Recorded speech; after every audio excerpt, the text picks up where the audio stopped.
What's up? I'm travel photographer Brendan Vanson of BrendansAdventures.com, and on this episode I'm going to take you through all the photography gear that I'm taking with me to Iceland.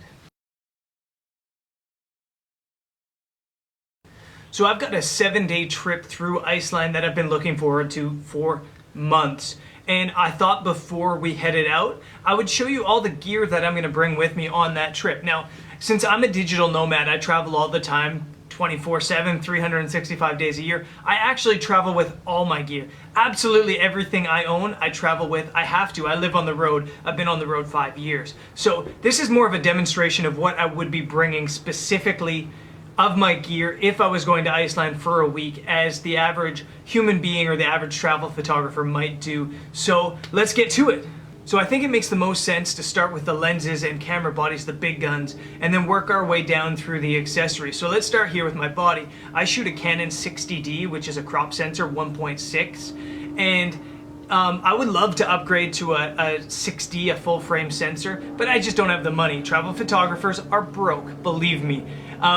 Yeah, so I shoot the 60D, and it kind of works in my favor sometimes because I can use a lens like a 70 to 200 millimeter, and it actually works more like a 105 to 300 millimeter lens, more or less. So in some cases it does work in my favor. Now that obviously brings me to the 70 to 200 millimeter, which is a phenomenal travel photography lens. If you told me I had to travel with one lens the rest of my life, there's a chance it might be this lens because it's so versatile.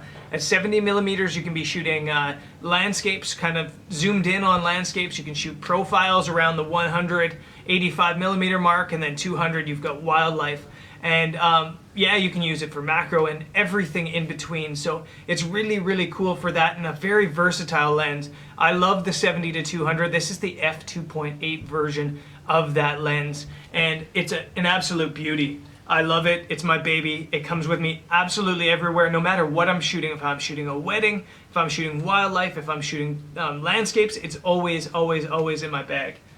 Set that over there without breaking it because it's also very expensive. This is my standard zoom. I don't use it very often, to be honest, because I tend to go really super wide or long, but it's good for this in-between landscape stuff. So this is 18 to 50 millimeters, and it's the Sigma version of the kit lens, f2.8 to 4.5. It's got image stabilization and it's got autofocus. And now I had the regular Canon version and I destroyed it, so I went with the Sigma version, not because it's cheaper, but because I actually prefer it. I really do like it. I like the color that comes off of it. I like the contrast that comes off of it. I like the build, and it's a little bit faster when shot wide open and zoomed in, so it has its advantages as well. So that's basically, I'm using this for landscapes. I might be using it in urban spaces sometimes too, but mostly this would be shot for landscapes. Speaking of landscapes, this is my landscape lens. This is what I'm shooting most of my landscapes on. This is another Sigma lens. This is the super wide 10 to 20 millimeter for the crop sensor. It's f4 to 5.6. Now you can get way faster super wide lenses than this, but I don't really have any need for it because I tend to shoot super wide on the tripod in low light, long exposures anyway, so I don't need that extra speed. If you're shooting a lot of indoor photography, maybe a lot of star photography, you might want a little bit of a faster lens than this. You could go faster. Canon also does a version, although it's another like $400 more expensive than the Sigma. I love this lens. I love the quality. I'm actually getting really sharp images even in the corners at 10 millimeters wide open. So I love the copy I got. I'm not sure if I just got really lucky with my copy of this lens, but it's absolutely beautiful. I love the images that are coming off of it. And my guess is that in Iceland, I'll be shooting this lens more than anything. So yeah, that's another lens. If you told me I had to shoot anything with this, I could do it with this. Super wide, you can get up and do portraits. You can do really interesting angles with the wildlife, and then of course landscapes. If you're not shooting a crop sensor, you can't shoot this lens, the 10 to 20. You would need the full frame version, which if you're shooting Canon is like a 16 to 35 millimeter, which comes in both f4 or f2.8, or there's off brands as well. There's also a cheaper Canon version, which is the f4 17 to 40 millimeter, I believe, which is supposed to be a brilliant lens for landscapes. We'll put that aside. This is probably the lens I'll use the least. This is my Canon 50 millimeter lens, which when I'm shooting it on the crop sensor is like 80 millimeters. So I might use this if I'm doing some stuff with like maybe some flowers or trying to get a really, really shallow depth of field, since this is f1.8. Now, this is another lens that comes with me everywhere. It's so light, it's just a really, really tiny lens. And it's only $100, so if I damage it, it's not a big deal. And actually, this make has lasted me like maybe 4 years, 3 years at least. So I'm a big fan of this lens. It's fast and it's pretty durable considering it's only $90. But in Iceland, I probably won't be using it all too much. That's also a full frame lens. So if you're shooting a full frame camera like a 5D or a 6D, you can shoot this this lens. Let's get into the accessories a bit. This is my 3-legged thing tripod. This is a Brian Blue. If you haven't seen my review on this tripod yet, you can click on me or the tripod right now and it'll take you to that review. I haven't used this tripod much out in the field yet. I took it out in Burn yesterday, and if you haven't seen the video from Burn yet, you can click on me now and it'll take you to that video from Burn. And what I love about it is the versatility. As I mentioned in that review, I can just do everything I absolutely need to with this tripod. I can get low to like right off the ground. I can get to 7 feet high, and I can use it as a monopod. There's all sorts of things to it. Check out the review on that because it is really, really a handy tripod. And it's gonna take some time to get used to compared to my old tripod, but so far so good. I absolutely love it. And in Iceland, you're shooting lots of landscapes, you're shooting lots of long exposure, so you need a good tripod. It helps if it's versatile like this one. What else do we have here? Oh, going along with the tripod, I guess. These are like, they're not like medieval weapons, even though it kind of looks like it. These are pegs for your tripod. So if you find yourself somewhere that's not very sturdy, or like maybe a grassy scene where the grass is soft, these pegs will allow you to just stab your tripod right into the ground and get ultimate stability. That's also a 3-legged thing product there. I haven't put these on. I haven't used these ones yet. They're brand new out of the box, but I'm sure that in Iceland, I'll be using those because I'm assuming that a landscape that's coastal and rugged like that is going to be very windy. And it's also probably going to be soft, lots of soft ground, so those will come in handy. Let's move on. Let's go to the GoPro. Obviously, I shoot the GoPro mostly for video, to create videos, so that's mostly what it's used for, but I also do some fun stuff like I get into the water or shooting out of a moving car or trying to do like an extreme selfie somewhere. That's the product I use, the Hero 2. It's getting beat up, it's getting really overused, and I probably need to upgrade it, but it still does the trick for me. And this is the case. I bought this case in Berlin last year, and I love it. I really like how it's made. It's simple, it's got the hand grip, and it's nice and soft and light, and again, you can just like hang it out of a car, or if you're doing something like extreme, like skydiving or bungee jumping, you can reach out in front of you and capture yourself in this scene as well. I'm not actually sure who makes this.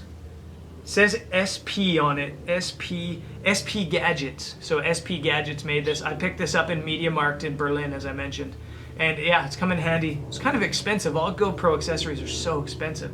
Don't understand it at all. Let's get to filters. I wish I had better filters. I haven't been able to upgrade my filters, and I will once I get back to North America. But in this little filter case, people always ask me about this. This is from Tiffin Filters, and it's cool. I need a new one probably because it's starting to get old. But if you want to like fully geek out, you can like put that on your belt and just walk around with your filters all right there, or stuff it in a pocket like a normal human being.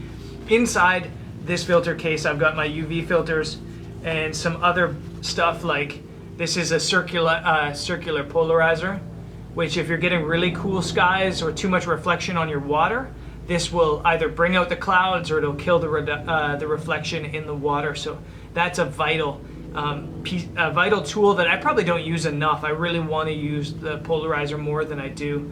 I've also got a couple ND filters. This is a 0.9 ND filter made by Tiffin, and that's for the standard zoom, that 18 to 50 millimeter Sigma. And I've got the exact same, I've got that exact same filter, the Tiffin filter, 77 millimeter for the 77, sorry. I've got the exact same filter for the 77 millimeter filter width, which will go on the super wide or the 70 to 200 millimeter. And that's also 0.9, so it's exactly the same as the standard zoom. I've also got this Culkin filter, which I really dislike. I mentioned in the burn video how much I dislike it, and I'm going to replace this as soon as I get back to North America. But it's a graduated ND filter, so it goes from light to dark. It's meant to darken the sky while keeping the foreground light to, you know, correct some exposure issues. For landscape photographers, that's an absolute must. People always ask me where my photography took the next jump to in quality wise, and it was as soon as I bought filters. As soon as I started using graduated filters and stuff like that, that's where the jump was made. These things are the secret no photographer tells you about, and everyone should tell you about. If you're serious about landscape photography, go and get yourself some good filters. I should have some new filters. I'm trying to get some format high-tech filters, and if and when that happens, I'll have some reviews for you as well as a guide on how to use them. So stay tuned to that once Iceland is done. Some other little accessories, memory cards. I shoot a SanDisk fast card, so an ultra disc or an extreme disc. There's another one in the camera right now shooting, and those are fast enough to capture really fat, like continuous shots and also video. And I've also got these awesome iFi cards. If you haven't seen the review on these iFi cards, you can click on me right now and it'll take you to the reviews. But this iFi card is Wi-Fi ready, so it basically turns your camera into a Wi-Fi signal, and you can shoot an image out in the field, and I can upload it directly onto my phone and then shoot it out via Instagram like that, which is badass. I love to be able to do that. So somewhere in Iceland, I might be able to, I might not be able to catch like Wi-Fi all the time, so, or to a computer even all the time. So the ability to just shoot in the field and then pop it straight to my phone and then be able to share it out to Twitter, Facebook, Instagram, everywhere, I think is really cool. These are 4 gigabyte cards. I have 2 of them in my hand, but I have like 16 of these things, and I've also got a 16 gigabyte card as well. And this is for my iPhone actually, which I hate my iPhone too, and I should be leaving that thing soon. And this is a Pro Mini, and it's basically a power bank. And it's really cool because it charges like my iPhone like 5 or 6 times probably.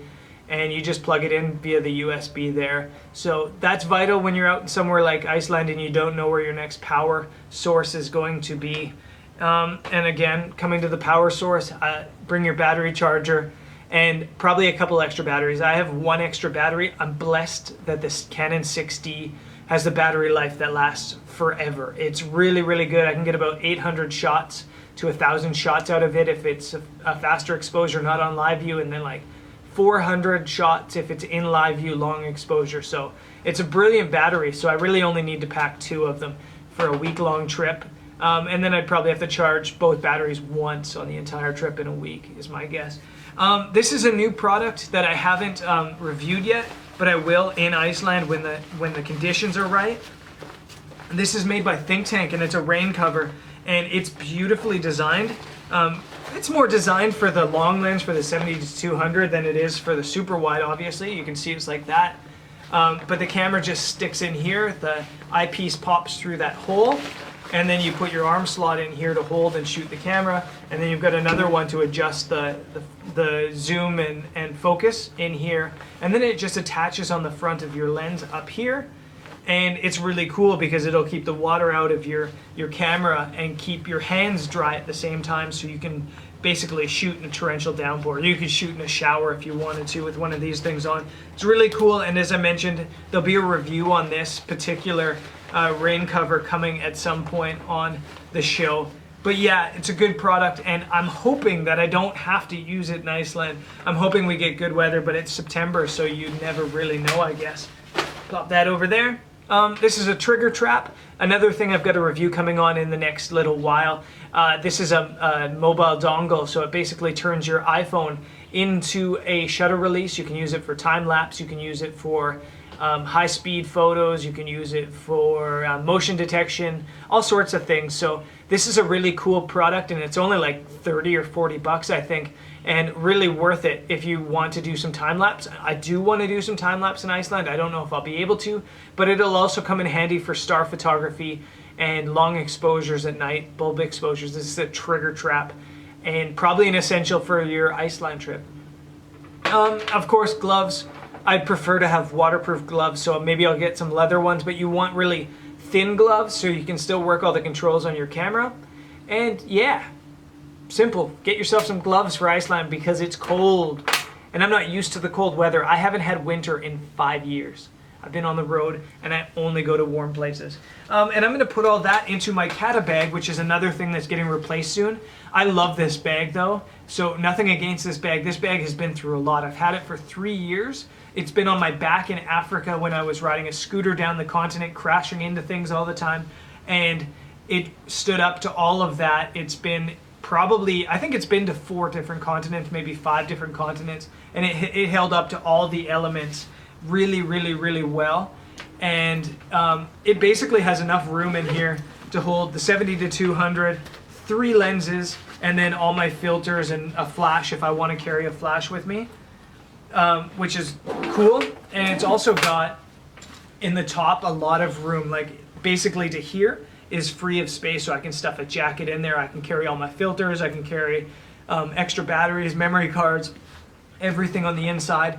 And then I bought an attachment for it that's also made by Kata, which is just a tripod holder that attaches to the back of the bag.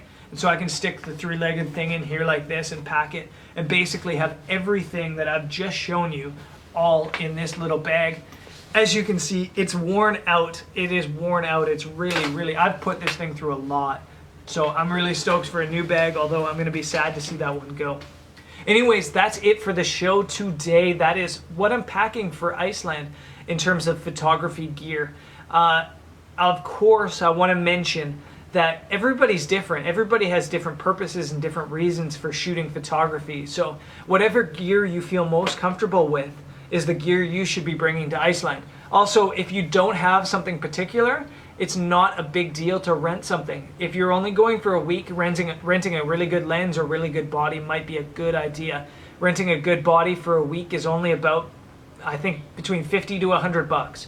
So it can really be a good option if you want to make sure you get the best photos possible. Anyways, that's it for the show today.